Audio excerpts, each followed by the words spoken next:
মায়ের বয়স বাড়ছে। পৃথিবীতে এর থেকে দুঃসংবাদ বোধহয় আর কোনো কিছুই হয় না। সত্যি বলতে মা যে কী জিনিস যত দিন যাচ্ছে ততই বুঝতে পারছি। নিজেও মা হয়েছি, মায়ের সবটাই বুঝতে পারছি। মা হয়তো এমনটাই হয়, 2-4টে সন্তান থাকলে কোন সন্তান কী ভালোবাসে, কবে কী খেতে চেয়েছে, কখন কী খায়, সব কিন্তু মায়েরাই মনে রাখে। তেমনি হলো আমার মাও। আমি এবছর শীতে সেভাবে বাবার বাড়ি গিয়ে থাকতে পারিনি, আর বাবার বাড়িতেও বেশ কিছু অনুষ্ঠান ছিল, যার জন্য মায়েরও সময় হয়ে ওঠেনি। তবে এখন একটু মা ফাঁকা হয়েছে, আর একটু একটু গরমও পড়ে গেছে, যার কারণে মায়ের কিন্তু মনে রয়েছে যে প্রতি বছর মায়ের হাতের চষি পিঠে না খেলে আমার কিন্তু ভালো লাগে না। কিন্তু সেই ক্ষেত্রে মাকে আমি একদিন ফোন করে বলেছিলাম, মা এবছর কিন্তু শীতে আমি একটা জিনিস মিস করে গেছি। মা কিন্তু সেই ব্যাপারটা মনে রেখে ঢেকিতে গিয়ে চাল গুঁড়ো করে সেই চাল আর বাড়িতে গরুর দুধ নিয়ে চলে এসছে আমার শ্বশুর বাড়িতে। তো এখানে এসে মা যেভাবে এই পিঠেটা তৈরি করতে হয় সম্পূর্ণ মা শুরু করে দিয়েছে একা একাই। মাকে বললাম, মা বাড়িতে ঘরের কাজ হচ্ছে, প্রচুর চাপ হবে, এবছর না হয় থাক, খাবো না, সামনের বছর আবার। কিন্তু মায়ের মন, সে তো আর মানলো না।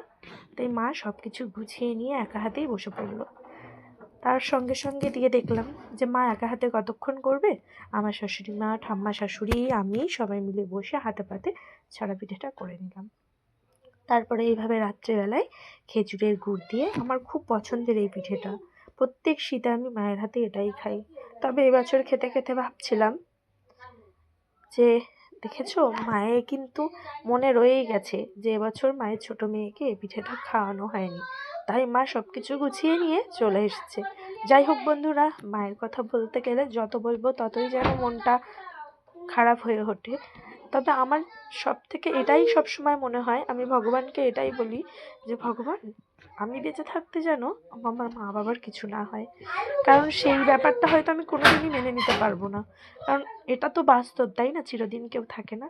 তবে এটা আমি বলি, আমার মন বলে যে আমি যতদিন বেঁচে আছি, আমি মা বাবাকেও বলি, মা বাবাকে সবার সামনেই বলি যে মা, আমি বেঁচে থাকতে যেন তোমাদের কিছু না হয়। কারণ এই ব্যাপারটা হয়তো আমি একদমই মানতে পারবো না। তবে মায়েরা বোধহয় এটাই হয়, এমনই হয়। তো তোমাদের কার কার সঙ্গে এই ব্যাপারগুলো হয় একটু জানিও বন্ধুরা। আর আমি যেদিন, মানে আমার এমন একটা ব্যাপার, আমি একবার মুখ খুলে একটা কথা বললেই হয়, মানে তখন না হোক, শুধু আমার ক্ষেত্রে নয়, মা কিন্তু বাড়ির সবার জন্য একইভাবেই জিনিসগুলো করে। তো যাই হোক বন্ধুরা, আজকে এখন চলছে ভালোবাসা দিবসের সময়, তাই মাকে বলবো অনেক ভালোবাসি মা তোমাকে আমি, আই লাভ ইউ, অনেক ভালো থেকো, ভগবান তোমায় অনেক সুস্থ রাখুক। তো সবাইকে ভিডিওটা দেখার জন্য অনেক অনেক